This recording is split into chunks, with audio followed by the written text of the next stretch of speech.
Good morning. Well, if you're familiar with Christian media, you're aware that this past week there was a big controversy involving Pastor Alistair Begg.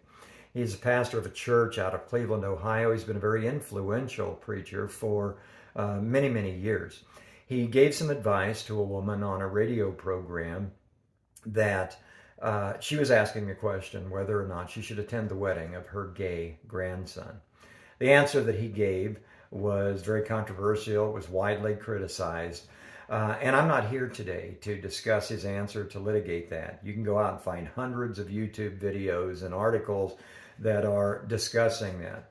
But what it brought to mind for me was, where is it that we should go when we need counsel, when we're trying to decide what path to take?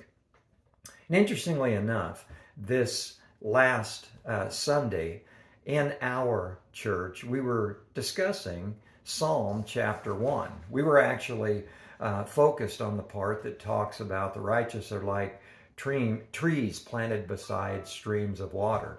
But just before that verse, there's some interesting and very important guidance with regard to where do we go when we're trying to seek what path to take. The verses say this: "Blessed is the person who does not walk in the counsel of the wicked, nor stand in the path of sinners, nor sit in the seat of scoffers. But his delight is in the law of the Lord, and on his law he meditates day and night." Now, there's an interesting progression in this set of two verses here. It starts with walking in the counsel of the wicked, then standing in the path of sinners, and then sitting in the seat of scoffers. And that progression is important. You see, when we begin by walking in the counsel of the wicked, we're walking alongside, we're listening, we're taking into our ears the things that they are telling us. And the wicked are those who are bent toward evil, who are trying to take the path of evil. And so the next step in this progression is who then stand in the path of sinners. If we start walking in the counsel of the wicked, we'll ultimately stop and find ourselves standing in the path of sinners. While the wicked are those who are bent toward evil, the sinners are those who are actively participating in it. And as we stand there, we start to realize maybe that's our destination, is to be there. But the last step is, or not to sit in the seat of scoffers. See, when we sit down, we make ourselves comfortable. We reside there. And scoffers are not only those who are bent toward evil, they're not those who are just practicing evil. Scoffers are those who are defiant, who are advocating it loudly, that evil is the way to go. And what the psalmist is saying is, blessed are those who avoid that progression. Don't walk alongside those who are giving you advice to travel that path. Don't stand in that path of those who are actively participating in it. And ultimately, don't sit down and make yourself comfortable with those who are loudly advocating that way to go. Okay, well, that tells me where not to do, but what should I do?